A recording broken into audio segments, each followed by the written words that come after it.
Hello friends, आपके अपने channel MCC education में आपका स्वागत है। आज अपन मराठी ग्रामर की सीरीज में अलंकार के बारे में जानकारी प्राप्त करेंगे। तो चलो जल्दी से स्टार्ट करते हैं। अलंकार अलंकार किसको बोलेंगे अपन? तो भाषा को सौंदर्य प्रदान करने के लिए जो शब्द रचना यूज होती है उसको अपन क्या बोलते हैं? अलंकार बोलते हैं। सिंपल सा, जैसे कि कोई एक लड़की या कोई महिला सुंदर दिखने के लिए क्या करती है? अच्छे दागिने पहनती है, अच्छे कपड़े पहनती है, ठीक है ना। उससे कैसा होता है? उसकी शोभा बढ़ जाती है। तो वैसे ही भाषा की भी शोभा बढ़ाने के लिए अपन जिस चीज का उपयोग करते हैं उसको अपन क्या बोलेंगे? अलंकार बोलेंगे, ठीक है। तो याद रखना, इसकी डेफिनेशन सिंपल सी है। भाषा का सौंदर्य जिसके कारण बढ़ता है उसको ही अपन क्या बोलते हैं? वो शब्द रचना को अपन क्या बोलते हैं? अलंकार बोलते हैं, ठीक है।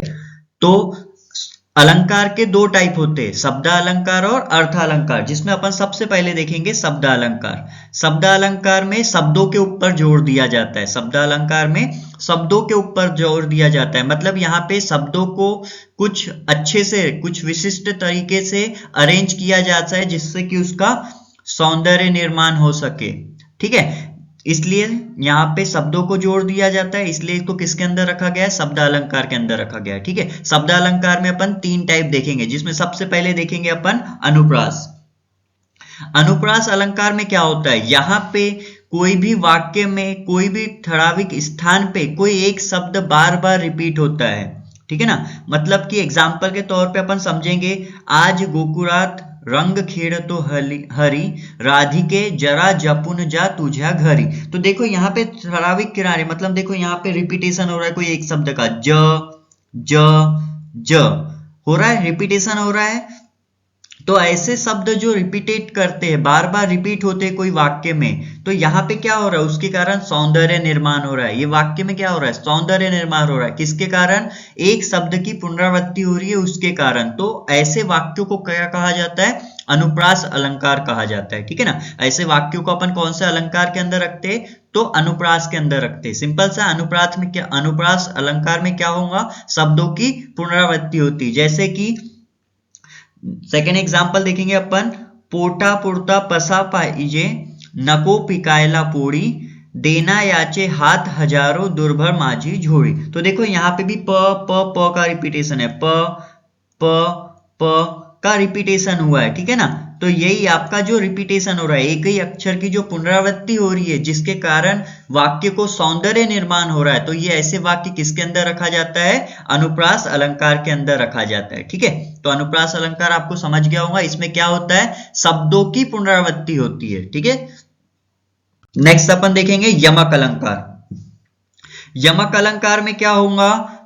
कोई चरण के सेवट में, मतलब आखिरी में, बीच में, या एक ठराविक जगह पे, मतलब एक पर्टिकुलर कोई फिक्स स्थान पे शब्दों को क्या होता है? यमक प्राप्त होता है। यमक प्राप्त होना मतलब आपने इंग्लिश में पढ़े होंगे, राइमिंग वर्ड जो दिखाते थे, उस टाइप का जो यमक प्राप्त होता है उसी को अपन किसके अंदर रखते हैं? यमक अलंकार के अंदर रखते हैं। जैसे उदाहरण में दिया गया है, सुसंगती सदा घडो, सुजन वाक्य कानी पडो, कलंक मतीचा घड़ो, विषम सर्वथा नावड़ो। तो देखो यहाँ पे एक ठराविक किनारे शब्द आए हुए, घड़ो, पढ़ो, घड़ो, नावड़ो।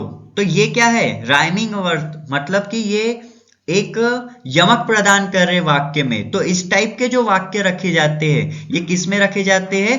यमक अलंकार में रखे जाते हैं। वैसे ही यहाँ पे है, जानाव तो ज्ञानी, पूर्ण समाधानी, निसंदेह मनी सर्वकार। तो यहाँ पे भी देखो, ज्ञानी, समाधानी और मनी, ये क्या है? राइमिंग दर्शा रहे, एक पर्टिकुलर स्थान, एक बीच में क्या हो रहा है? राइमिंग दर्शा रहे, यमक दर्शाने का काम कर रहे, इसलिए अपन इसको किसके अंदर रखते हैं? यमक अलंकार के अंदर रखते हैं, ठीक है ना। यमक अलंकार में क्या होता है? यमक दर्शाया जाता है, ठीक है। नेक्स्ट अपन देखते श्लेष अलंकार। श्लेष अलंकार आपको पता होना चाहिए, सिंपल सा है, बस एक चीज आपको इसमें ध्यान रखना है कि इसमें क्या दिखाया जाता है? श्लेष दिखाया जाता है। श्लेष मीन्स होता है अगर कोई एक ही शब्द दो अर्थों से दिखा रहा है, मतलब कोई एक ही शब्द दो अर्थ देता है, तो उसको श्लेष कहा जाता है। ठीक है ना। कोई एक ही शब्द दो अर्थ देता है तो उसको क्या कहा जाता है, श्लेष। जैसे कि यहाँ पे उदाहरण में दिया गया है, श्री कृष्ण नवरा मी नवरी, शिशुपाल नवरा नवरा मी नवरी। देखो यहाँ पे भी नवरी लिखा हुआ है, यहाँ पे भी नवरी लिखा हुआ है, लेकिन यहाँ पे नवरी का मतलब अलग है, यहाँ पे नवरी का मतलब अलग है। यहाँ नवरी का मतलब दुल्हन हो गया, यहाँ पे नवरी मतलब मैं दुल्हन नहीं बन। तो इस टाइप का शब्द तो एक ही था, नवरी नवरी, लेकिन इसमें क्या हो रहा है, एक ही शब्द दो अलग अलग अर्थों से आ रहा है। इसलिए अगर एक ही शब्द दो अलग अलग अर्थों से वाक्य में आता है तो उसको अपन कौन से अलंकार के अंदर रखते हैं, उसको अपन श्लेष अलंकार के अंदर रखेंगे। ठीक है, श्लेष अलंकार में क्या होता है, श्लेष दिखाना। जैसे एक और एग्जांपल है, मित्राच्या उदयाने कोणास आनंद होत नाही। मित्र मतलब क्या होता है, आपका दोस्त भी होता है, और मित्र मतलब क्या होता है, सूर्य भी होता है। तो देखो यहाँ पे एक ही शब्द का दो दो मतलब निकल रहा है, मतलब सूर्य के उगने से भी सबको आनंद होता है, और कोई दोस्त के उदय से भी क्या होता है, किसी दोस्त की तरक्की करने से भी क्या होता है, आनंद होता है। तो यहाँ पे एक ही शब्द का क्या हो रहा है, मित्र का मतलब क्या है, दो दो निकल के आ रहे, इसलिए अपन ने इसको किसके अंदर रखे, श्लेष अलंकार के अंदर रखे। ठीक है, इसमें और भी एग्जाम्पल देख सकते हैं, जैसे कि हे मेघा तू सर्वान्ना जीवन देतोस। तो यहाँ पे जीवन का मतलब भी दो दो हो गया, जीवन मतलब आयुष और पानी। ठीक है, तो ऐसा श्लेष अलंकार में क्या होगा, एक ही शब्द क्या देगा, दो मीनिंग देगा। ठीक है, आगे देखते हैं अपन नेक्स्ट। अब अर्थ अलंकार। अर्थ अलंकार में क्या होगा, वाक्य के अर्थ के आधार पे अपन उसका अलंकार बताएंगे। ठीक है ना, यहाँ पे अपने को क्या करना है, वाक्य का अर्थ समझना है, उसके हिसाब से अपन देखेंगे कि ये कौन सा अलंकार है। ठीक है, तो अर्थ अलंकार जानने के लिए अपने को चार चीजों के बारे में जानना बहुत जरूरी है, जैसे कि सबसे पहले उपमेय, उपमान, साधारण धर्म और साम्यवाचक शब्द। तो इसके बारे में जानकारी बहुत जरूरी है। तो उपमेय अपन किसको बोलेंगे, तो जिसकी तुलना अपने को करना पड़ता है, जिसकी तुलना अपने को करना है उसको अपन क्या बोलते हैं, उपमेय बोलते हैं। जिसकी तुलना अपने को करना है उसको उपमेय बोलते हैं। इसका एग्जांपल मैंने बाद में लिया, वो सब एक एक करके समझेगा। तो उपमेय किसको बोलेंगे, जिसकी अपने को तुलना करना रहता है उसको अपन उपमेय बोलते हैं। फिर उपमान किसको बोलेंगे, ये गलती से लिख गया, उपमान उपमान है, उपमान। ठीक है ना, उपमान किसको बोलेंगे, यहां लिख देता हूं मैं, उपमान। ठीक है ना, उपमान किसको बोलेंगे, जिससे अपने को तुलना करना है, मतलब जिससे अपन तुलना करते हैं उसको क्या बोलते हैं, उपमान बोलते हैं। उपमेय किसको बोलते हैं, जिसकी तुलना करना है, और जिससे अपन तुलना करते हैं उसको क्या बोलते हैं, उपमान बोलते हैं। साधारण धर्म क्या बोलते हैं, मतलब ये दोनों उपमेय और उपमान दोनों में जो एक समानता दिखाई जाती है उसको क्या बोलेंगे, साधारण धर्म। उन दोनों में जो चीज कॉमन है वो चीज क्या आएंगी, साधारण धर्म आएंगी। और साम्यवाचक शब्द मतलब कि उसको दिखाने के लिए, जो ये उपमेय और उपमान, इसमें जो संबंध दिखाने के लिए अपन शब्द का उपयोग करते हैं। ठीक है, सारखे, पना, ऐसे कुछ शब्द का उपयोग करते हैं, वो शब्द को बोलते हैं अपन साम्यवाचक शब्द। जैसे एग्जाम्पल के तौर पे देखते हैं अपन, आंबा हा साखरे सारखा गोड़ आहे। ये मैंने एक एग्जाम्पल देके रखा हूं। ठीक है ना, तो अब यहाँ पे अपन क्या कर रहे हैं, आम का उदाहरण, आम को क्या कर रहे, कंपैरिजन कर रहे। तो मैंने बताया था कंपैरिजन, जिसकी तुलना करना है उसको क्या बोलते हैं, उपमान। किसकी तुलना कर रहे हैं अपन, किसकी तुलना कर रहे हैं अपन, अभी आम की तुलना कर रहे, तो ये हो गया उपमेय। ठीक है ना, ये क्या हो गया, उपमेय। मतलब जिसकी तुलना करते हैं अपन वो होता है उपमेय। जिससे तुलना करते हैं, किससे तुलना कर रहे हैं अपन, साखर से, तो ये हो गया आपका उपमान। क्यों, देखो जिसकी तुलना कर रहे वो उपमेय, जिससे तुलना कर रहे वो उपमान हो गया। ठीक है, अब साधारण धर्म, ये दोनों में कॉमन चीज क्या है, दोनों के दोनों कैसे है, गोड़ है, गोड़, दोनों के दोनों क्या है, गोड़। तो ये हो गया आपका साधारण धर्म, ये आपका हो गया साधारण धर्म हो गया। ठीक है ना, और उसके बाद ये दोनों को कंपेयर करने के लिए अपन ने एक साम्यवाचक शब्द का उपयोग किए, सारखा। ठीक है ना, ये हो गया आपका साम्यवाचक शब्द, ये क्या हो गया आपका साम्यवाचक शब्द। ठीक है, ये हो गया आपका साम्यवाचक शब्द। ठीक है, तो आम मतलब जिसकी अपन उपमा कर रहे थे, उपमेय हो गया, जिससे कंपैरिजन कर रहे थे वो उपमान हो गया। जैसे आम की तुलना कर रहे थे ये उपमेय, शक्कर से कर रहे थे तो ये उपमान, दोनों में कॉमन चीज क्या दिखा रही थी कि गोड़ है दोनों, और ये दिखाने के लिए अपन ने जो साम्यवाचक शब्द का उपयोग किया वो है सारखा। ठीक है, तो सारखा, सारखी, सारखे, इस टाइप का जो रहता है ये क्या होता है, साम्यवाचक शब्द होते हैं। तो चलो अब स्टार्ट करते हैं अपन अर्थ अलंकार। अर्थ अलंकार का सबसे पहला ही टाइप है उपमा अलंकार।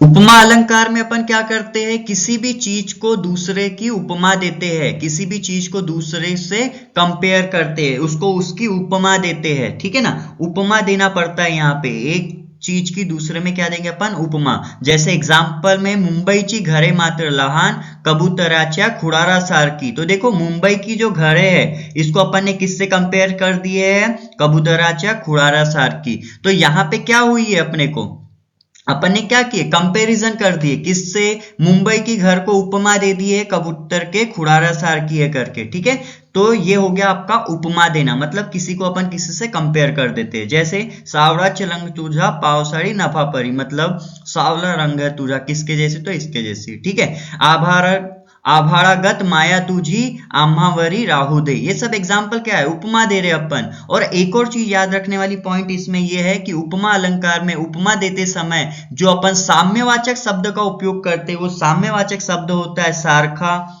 जसा, जेवी, सम, गत, परी, समान। ठीक है ना, सारखा, सारखी, सारखे, परी, गत, समान, सम, ये सब क्या है, साम्यवाचक शब्द है। अगर ये साम्यवाचक शब्द आपको दिखाई देते हैं तो वो उदाहरण किसका होगा, उपमा अलंकार का होगा। ठीक है ना, साम्यवाचक शब्द मैंने बताया था, जो उपमेय और उपमान को संबंध दिखाने के लिए जो साम्यवाचक शब्द का अपन उपयोग करते हैं उनमें ये अगर साम्यवाचक है, सारखा, सारखी, सारखे, परिगत, समान, जसा, जेवी, तो ये कौन सा उदाहरण हो जाएगा, उपमा अलंकार का उदाहरण हो जाएगा। नेक्स्ट अपन देखते हैं उत्प्रेक्षा अलंकार।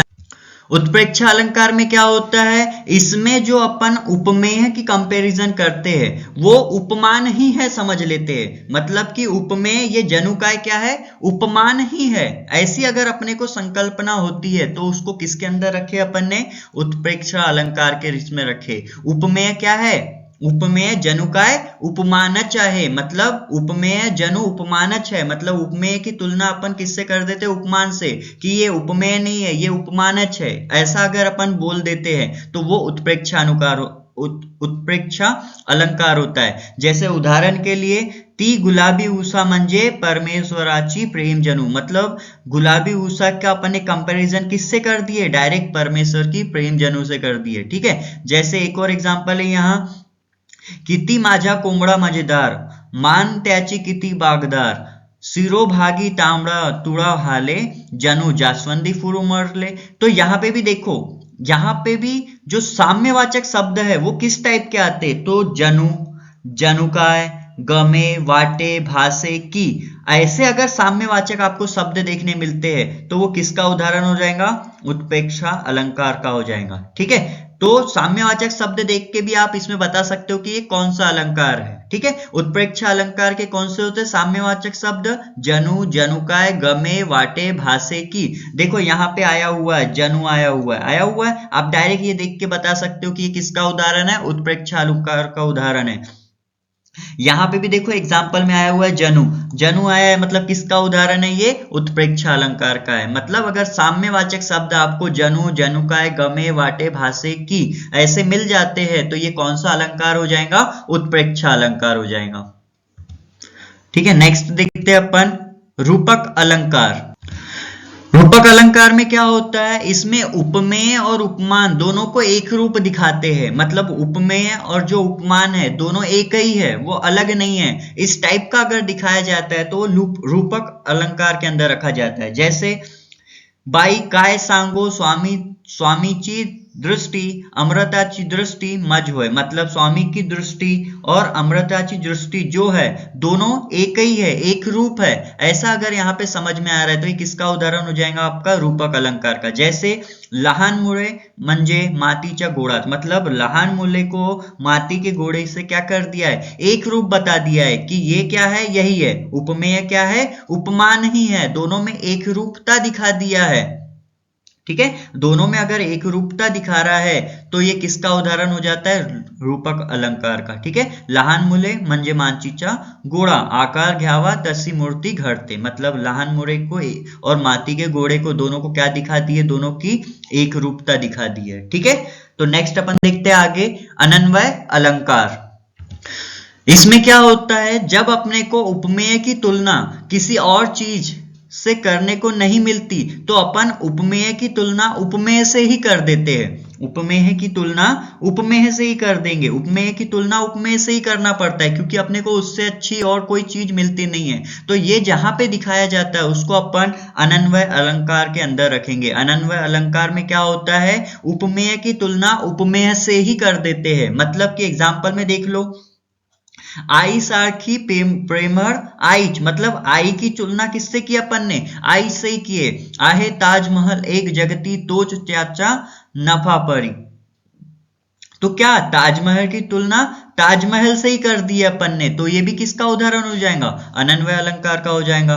कर्णा सारखा जानसुर कर्णच, मतलब कर्ण की तुलना किससे किए, कर्ण से ही कर दिए। तो यहाँ पे उपमेय की तुलना अगर उपमेय से ही कर दी जाती है तो उसको अपन अनन्वय अलंकार के अंदर रखते हैं।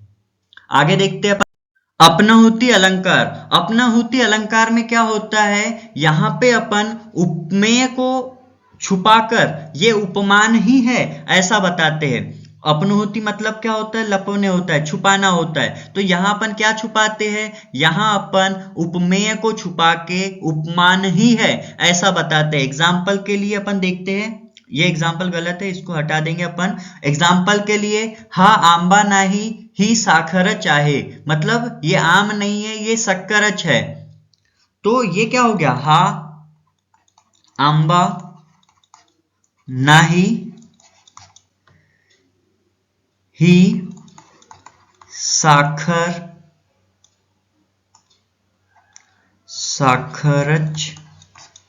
आहे। ये एग्जाम्पल किसका हो गया, अपनहुति अलंकार का हो गया। यहां पे अपन ने क्या किए, बोल रहे ना, उपमेय को छुपा दिया अपन ने, आंबा नहीं है ये आम नहीं है ये शक्करच है ऐसा बोल रहे, मतलब उपमेय को छुपा के अगर उपमान ही बता रहे हैं तो वो किसका उदाहरण आ जाएगा, अपनहुति अलंकार का उदाहरण आएगा। ठीक है,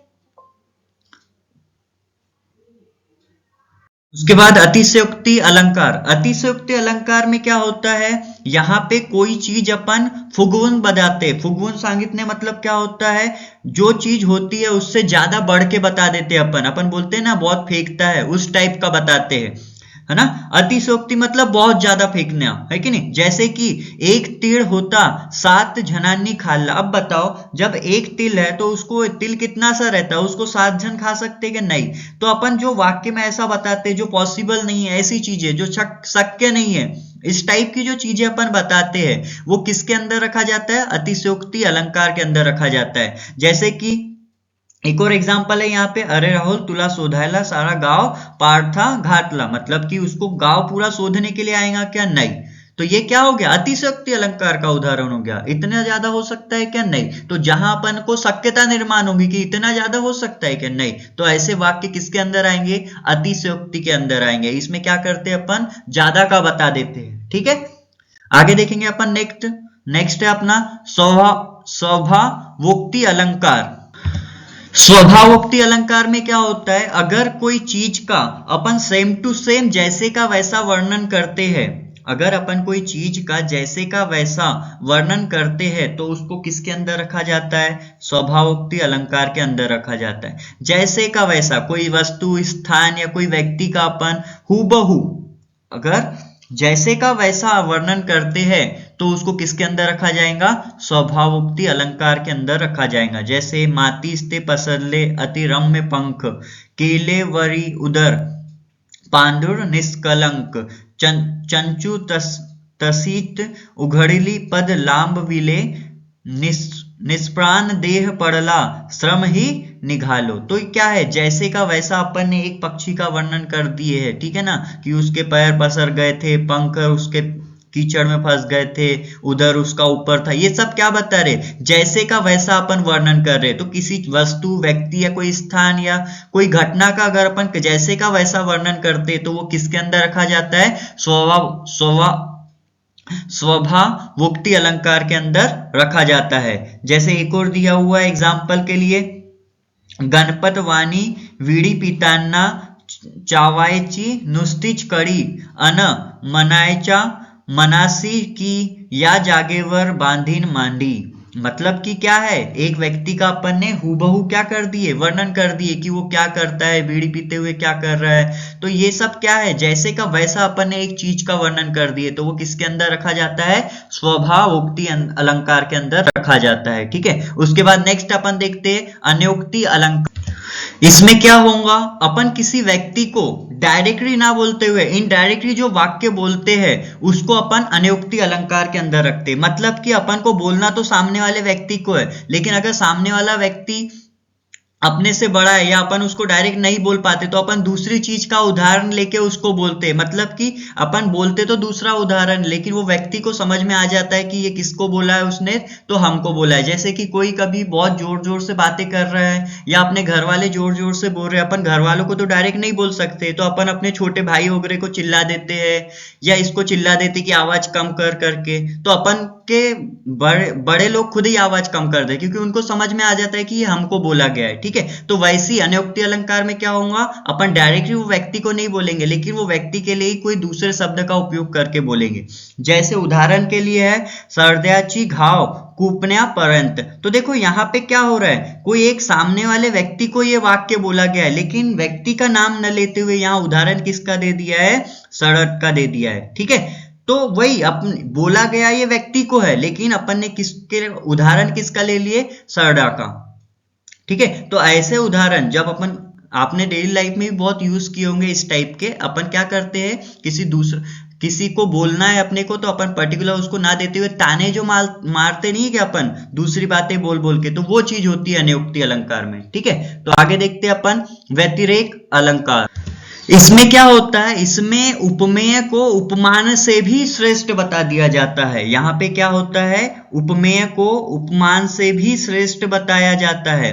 ठीक है, उपमेय उपमान जो होता है उसकी कल्पना अपन उसको कंपैरिजन करते समय उपमान से भी अधिक है बोल देते हैं। ठीक है, जैसे एग्जाम्पल में देखा जाए तो सांझ खुले सोन्याहुन पिवड़े हे ऊन पढ़ ले। अब आप मेरे को बताओ, सोने से ज्यादा पीला कोई ऊन हो सकता है क्या, नहीं। लेकिन अपन क्या कर रहे हैं यहाँ पे, सोने जो ये ऊन है इसको क्या बोल रहे हैं, ये सोने से भी ज्यादा पिवड़ा है। तो ये क्या हो गया, व्यतिरेक अलंकार का उदाहरण हो गया। इसमें क्या किया अपन ने, उपमेय की तुलना उपमान, मतलब उपमेय को उपमान से भी अधिक श्रेष्ठ बता दिए। जैसे अमृताहुनी गोड़ नाम तुझे देवा। अब मेरे को बताओ, अमृत गोड़ मतलब मीठा, तो मीठे से ज्यादा देव का नाम मीठा हो सकता है क्या, नहीं। लेकिन अपन क्या बोल रहे हैं यहाँ पे कि अमृताहुनी गोड़, मतलब कि उपमेय को अपन ने उपमान से भी ज्यादा बता दिए। तो जहां पे अपन उपमेय को उपमान से भी अधिक श्रेष्ठ बता देंगे, वहां कौन सा अलंकार होगा, व्यतिरेक अलंकार होगा। उपमेय को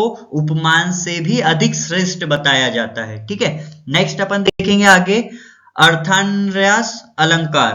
ठीक है, अर्थांतर न्यास अलंकार में क्या होता है, कोई भी एक गोष्ठ, कोई भी एक चीज अपन बोलते हैं और उसको सामान्य वाक्य बोलते हैं जो हर किसी पे लागू हो। ठीक है ना, या अपन कभी किसी को बोलते हैं ना, पर्टिकुलर किसी एक चीज के लिए नहीं, अपन हर चीज के लिए बोलते हैं। जैसे कि उदाहरण दिया है, कठिन समय एता कौन कौन कामास एतो। मतलब कठिन समय आता है तो कौन किसके काम आता है। तो ये क्या हो गया, उदाहरण हो गया। ये किसके लिए लागू हो रहा है, ये सबके लिए लागू हो रहा है। ठीक है ना, जैसे एक हाथे कधी तरी मुरी वाजते काय ताड़ी। मतलब ये भी अपन किसके लिए बोलेंगे, कोई एक व्यक्ति के लिए बोलेंगे क्या, नहीं, ये सभी के लिए लागू हो गया। तो इस टाइप के जो वाक्य आते हैं जो सभी के लिए लागू हो, पर्टिकुलर किसी एक गोष्ठ मतलब किसी एक चीज के लिए लागू ना हो, जो हर चीज के लिए लागू हो, उसको अपन किसके अंदर रखते,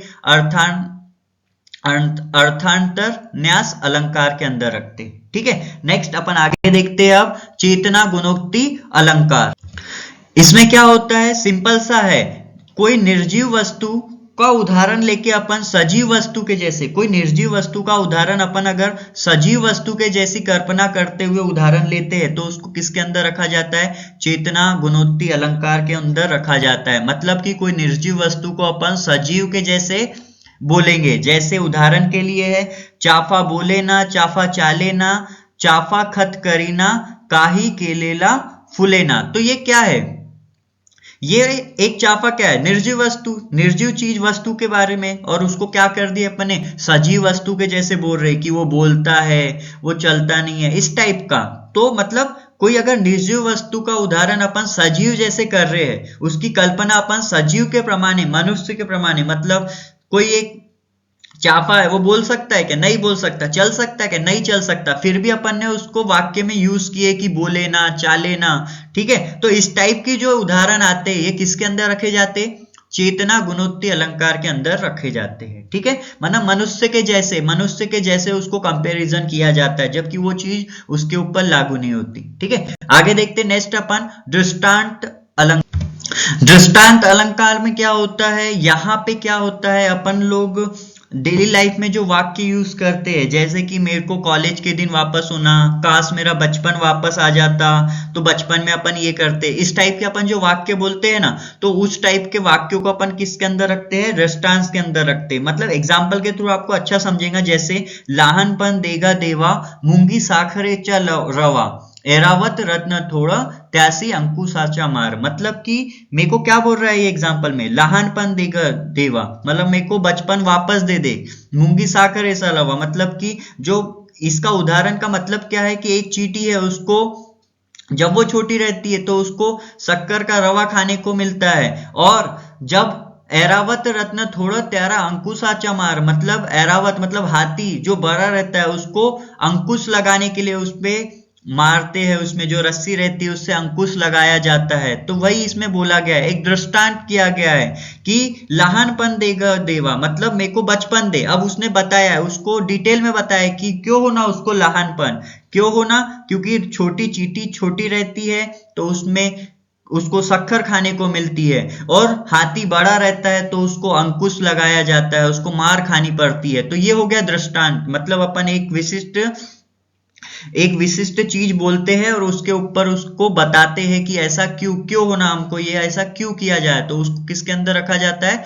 दृष्टांत के अंदर। मतलब हमको छोटापन क्यों होना? क्योंकि जो छोटी चीज रहती है उसको शक्कर खाने मिले, जैसे चींटी थी उसको शक्कर खाने मिले, और जो हाथी था उसको अंकुश लगाया गया, उसको मार के अंकुश लगाया गया उस पे। तो ये होता है दृष्टांत अलंकार। ठीक है, आगे देखते हैं अपन नेक्स्ट सार अलंकार। सार अलंकार बहुत सिंपल है। अगर कोई चीज चढ़ते हुए क्रम में या उतरते हुए क्रम में अच्छे से लगाई गई है तो उसको अपन सार अलंकार के अंदर रखेंगे।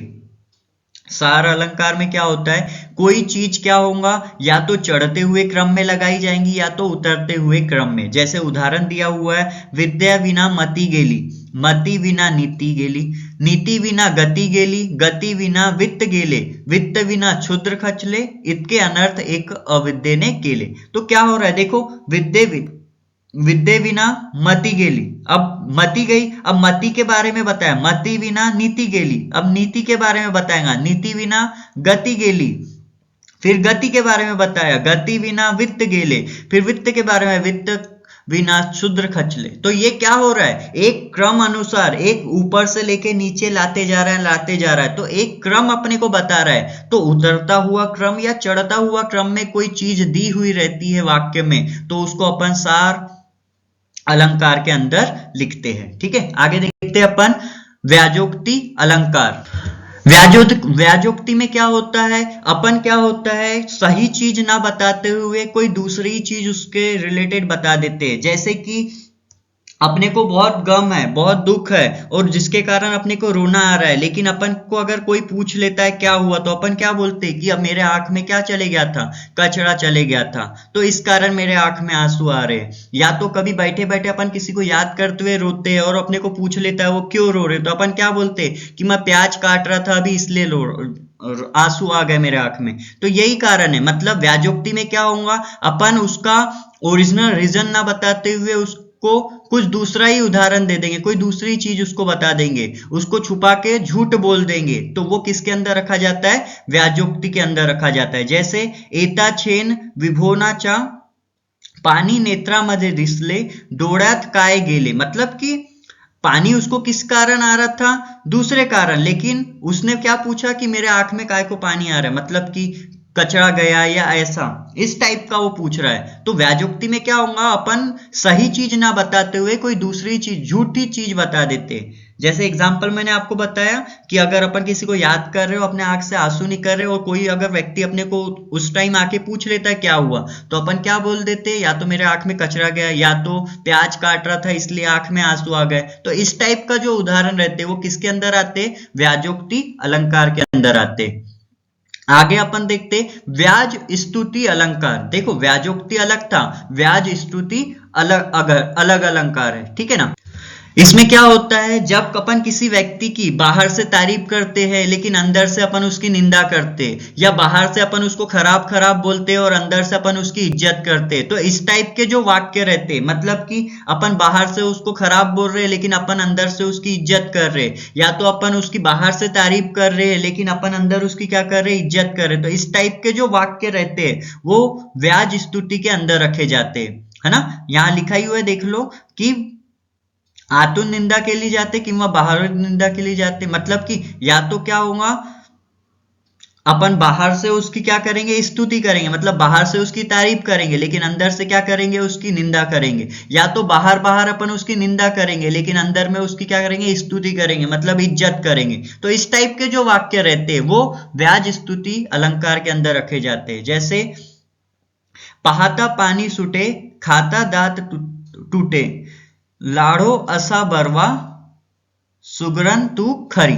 तो एग्जाम्पल में क्या बताया गया, देखो बाहर से अपन क्या करते थे, स्तुति कर रहे, लेकिन अंदर से क्या हो रहा है, उसके बारे में निंदा कर रहे हैं। तो ये किसका उदाहरण हो गया, व्याज स्तुति अलंकार का हो गया। व्याज स्तुति अलंकार मतलब सिंपल सा है, किसी चीज की अपन बाहर से तारीफ कर रहे और अंदर से निंदा कर रहे, या बाहर से अपन उसकी निंदा कर रहे और अंदर में उसकी स्तुति कर रहे, मतलब उसको अच्छा बोल रहे। तो ये किसके अंदर रखा जाएगा, इस टाइप के जो सेंटेंस है, वाक्य है, वो अपन व्याज स्तुति अलंकार के अंदर रखते हैं। तो चलो आगे देखते हैं अब असंगति अलंकार।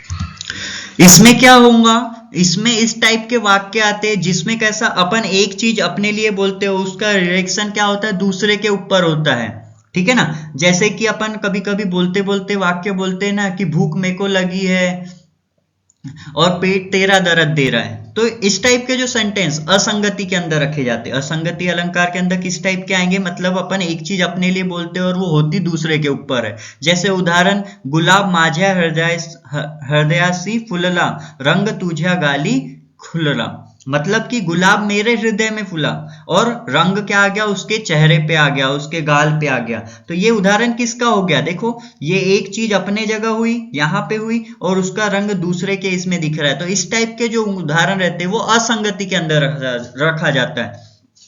असंगति मतलब एक चीज अपने इसमें हो रही है और उसका रिएक्शन कहाँ हो रहा है, दूसरी जगह हो रहा है, उसको असंगति बोलेंगे, ठीक है। नेक्स्ट अपन देखते ससंदेह अलंकार। देखो नाम में ही सब कुछ है। ससंदेह मतलब ऐसे एग्जाम्पल, ऐसे वाक्य जिसमें उपमेय कौन है और उपमान कौन है अपन बता नहीं सकते, उसको अपन किसके अंदर रखते हैं, ससंदेह अलंकार के अंदर रखते हैं। सिंपल सा है, ससंदेह अलंकार के ऊपर किसको रखेंगे, जहां पे अपन उपमेय क्या है और उपमान क्या है ये बता नहीं सकते। जैसे गालावल्या कुसुमी किंवा कुसुमाच्या गाली स्वतंत्रते भगवती तूच जी विसतते गाली। तो यहाँ पे उपमेय क्या है और उपमान क्या है ये अपन बता नहीं पा रहे, तो इसको अपन किसके अंदर रखेंगे, ससंदेह अलंकार के अंदर रखेंगे। तो ससंदेह अलंकार में क्या होगा, इसमें अपन बता नहीं पाएंगे कि उपमान कौन है और उपमेय क्या है, ठीक है। आगे देखते हैं अपन विभावना अलंकार।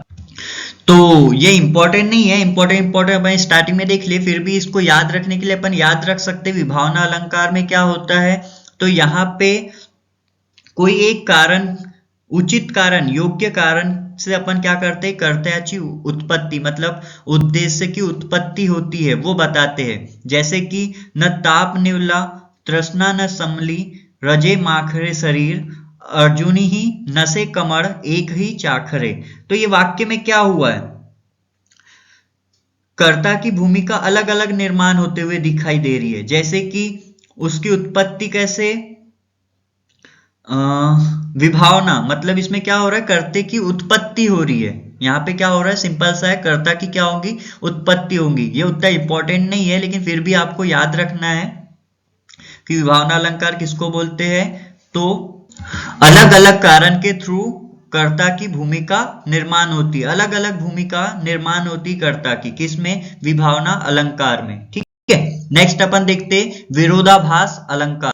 विरोधाभास अलंकार में क्या होता है, अपने को ऐसा लगता है कि वाक्य में विरोध हो रहा है, लेकिन बाद में अपने को समझ में आता है कि ऐसा कुछ नहीं है। ठीक है ना, पहले पहले पढ़ेंगे अपन वाक्य तो ऐसा लगेगा कि विरोध हो रहा है, लेकिन बाद में अपन देखेंगे वाक्य खत्म होने के बाद कि ये विरोध नहीं था। ठीक है, जैसे मरनाथ खरो खरच जग जगते, तो देखो अब सब मर जाएंगे तो फिर जग जग सकता है क्या, नहीं। तो ये होता है विरोधात, मतलब कि एक जगह मरने की बात कर रहा है और एक जगह जगने की बात कर रहा है। ठीक है ना, एक जगह मरने की बात कर रहा है और एक जगह जगने की बात कर रहा है, तो ये हो गया विरोधाभास, मतलब दो अलग अलग शब्द यूज हो रहे, एक जगह मरना हो रहा है और एक जगह जगने की बात कर रहा है सेम वाक्य में। वैसे ही यहाँ पे सर्वत्र लोग बोलू लागले की कोनीच एकत नहीं, तो देखो बोलू लाग रहे और एकत नहीं, क्या हो गया, ये अब विरोधाभास हो गया, विरोध हो गया ना, एक तो बोलेगा या तो सुनेगा। तो ऐसे शब्द जो विरोध वाले दर्शाने वाले शब्द आते एक ही वाक्य में, जैसे यहाँ पे मरना और जगना दोनों अलग अलग विरोध दर्शाने वाले शब्द हो गए ना, या तो मरने वाला शांत हो जाता है, जगने वाला उठ जाता है, तो दोनों चीज अलग अलग होगी, तो इसको किसके अंदर रखा जाता है, विरोधाभास अलंकार। विरोधाभास मतलब एक ही वाक्य में दो अलग अलग चीज बोलेगा, जैसे मरनाथ खरो खरच जग जगते, मतलब एक तो मरने की भी बात कर रहा है और एक तो जग के जगने की बात भी कर रहा है। तो ऐसे जो शब्द आते हैं, ऐसे वाक्य जो आते हैं, उनको किसके अंदर रखा जाता है, विरोधाभास अलंकार के अंदर रखा जाता है। आगे देखेंगे अपन भ्रांतिमान अलंकार। भ्रांतिमान अलंकार में क्या होता है, कोई चीज देखो अपने डेली लाइफ में अपन देखते हैं कि कोई चीज अपन देखते हैं तो अपने दिमाग में ये आता है कि अपन ने इससे पहले भी सेम यही चीज देखे है, ऐसा भ्रम निर्माण होता है ना। कोई चीज होती है ना अपने साथ, अपने डेली लाइफ में ऐसा होता है कि कोई चीज अपन देखते हैं और अपने को लगता है कि ये चीज अपन ने पहले भी देख चुके हैं, सेम यही देख चुके हैं, ऐसा भ्रम निर्माण होता है। तो इस टाइप का जहां वर्णन होता है वाक्य में, उसको भ्रांतिमान अलंकार के अंदर रखा जाता है। जैसे उदाहरण के लिए यहाँ दिया गया है, भ्रांतिमान मतलब आपको समझ गया होगा, भ्रांतिमान मतलब क्या, भ्रम निर्माण होना, मतलब अपने को एक भ्रम निर्माण होता है कि ये चीज अपन पहले भी देख चुके हैं या ये चीज अपने साथ पहले भी हो चुकी है, ऐसा भ्रम निर्माण होता है। ठीक है, उदाहरण गगना करे पहाता आली बहुता जनासी अभ्रमती जेव्हा पक्षी बाण्या व्याप्ता सोरदात न भ्रमती। तो ये क्या है, एक उदाहरण दिया हुआ है कि अपने को एक यहाँ पे क्या हो रहा है, भ्रम निर्माण हो रहा है। गगन करे अपन आकाश में देख रहे थे और अपने को एक भ्रम निर्माण हुआ, ठीक है ना, जबकि ये चीज अपने साथ पहली बार हुई है, फिर भी अपने को ऐसा लगता है कि ये चीज अपने साथ पहले हो चुकी है, या अपने को ऐसा लगता है कि अपन ने ये चीज पहले देख चुके हैं। तो ऐसा जो भ्रम निर्माण होता है उसी को किसके अंदर रखा जाता है, भ्रांतिमान अलंकार के अंदर। ऐसे वाक्य जो अपने को ऐसे लगते हैं कि ये सब अपने चीज पहले हो चुकी है, मतलब ऐसे वाक्य जिसमें ये समझ में आता है अपने को कि ये चीज जो है अपने साथ पहले हो चुकी है, इन सभी वाक्यों को किस में रखा जाएगा, भ्रांतिमान अलंकार के अंदर रखा जाएगा। ठीक है, आगे देखते हैं अपन विशेषोक्ति अलंकार। इसमें क्या होता है विशेषोक्ति अलंकार में, मतलब अपने पास वो चीज प्रेजेंट होने के बाद, वो चीज अपने पास रहने के बाद भी अपने को अगर वो चीज नहीं है, जैसे कि मेरे पास खाना रहने के बाद भी अगर मैं भूखा हूं, तो इस टाइप के जो सेंटेंस आएंगे वो विशेषोक्ति अलंकार में आएंगे। जैसे एग्जांपल दिया हुआ है, अहो नयन चांगले असुन ही दिसे ना, मतलब उसके नयन कैसी है, उसकी आंखें अच्छी है फिर भी उसको दिख नहीं रहा है ना। उसके बाद क्या बोला, मला मुका नसुन ही तोतला सहज बोले ना, मतलब कि वो मुका नहीं है, मतलब गूंगा नहीं है, फिर भी वो बोल नहीं रहा है। तो इसका मतलब क्या, मतलब वो चीज है उसके पास, मतलब उसके पास आंखें है लेकिन फिर भी उसको दिखाई नहीं दे रहा है, वो बोल सकता है फिर भी वो बोल नहीं रहा है। तो ये क्या है, विशेषोक्ति अलंकार के उदाहरण है। मतलब कोई एक चीज उसके पास है फिर भी वो चीज उसके साथ नहीं हो रही है। मतलब मैंने बताया था एग्जांपल में, मेरे पास खाना है फिर भी अगर मैं भूखा हूं, तो इस टाइप का जो सेंटेंस बोलूंगा ये किसके अंदर रखा जाएगा, विशेषोक्ति अलंकार के अंदर रखा जाएगा। ठीक है, आगे देखते हैं अपन पर्यायोक्ति अलंकार। पर्यायोक्ति अलंकार में क्या होगा, सिंपल सा है। पर्यायोक्ति अलंकार में होता है कि अपन कोई चीज साफ साफ ना बताते हुए उसको घुमा फिरा के बताते हैं, ठीक है ना। कोई चीज अपन डायरेक्ट ना बताते हुए उसको घुमा फिरा के बताते हैं, तो वो किसके अंदर रखा जाएगा, पर्यायोक्ति अलंकार के अंदर रखा जाएगा। जैसे काढाने त्याला आमच्यापासून हिरावून घेतले, त्याचे मामा सासरचा पाहुणाचार घेत आहे। मतलब कि वो सीधा तो बोल सकता था काढाने आमच्या पासून हिरावून गेले, मतलब कि कोई व्यक्ति मर गया है और उसका जो मामा है वो जेल में है, तो ये डायरेक्ट भी बोल सकता था, लेकिन वो क्या घुमा के बोल रहा है, त्याचे मामा सासरच्या पाहुणचार घेत आहे, मतलब कि जेल में नहीं है बताते हुए डायरेक्ट घुमाते हुए, गोल गोल घुमाते हुए बता रहा है। यहाँ पे भी डायरेक्ट उसकी मृत्यु हो गई ऐसा नहीं बोला है, बोलता है उसको आमच्यापासून हिरावून घेतले, ठीक है। तो ये टाइप के शब्द, मतलब कोई चीज अपन डायरेक्ट बोल सकते थे ना, जैसे कि अपन क्या बोलते हैं, जैसे मैं किसी व्यक्ति को बोल सकता था कि वो जेल में है, लेकिन अपन क्या बोलते हैं, वो अभी पोलिसांचा पाहुणा आहे, तो अपन क्या समझ लेते कि वो अभी जेल में है। तो इस टाइप के वाक्य पर्यायोक्ति अलंकार के अंदर रखा जाता है, जिसमें अपन साफ साफ ना बताते हुए वो चीज गोल घुमा के या अप्रत्यक्ष रूप से बताते हैं। किसके अंदर रखेंगे, पर्यायोक्ति अलंकार। आगे देखते हैं अपन, तो ठीक है। Thank you for watching. अगर आपको इसी प्रकार की वीडियोस चाहिए तो आप लाइक और सब्सक्राइब भी कर सकते हैं। Thank you.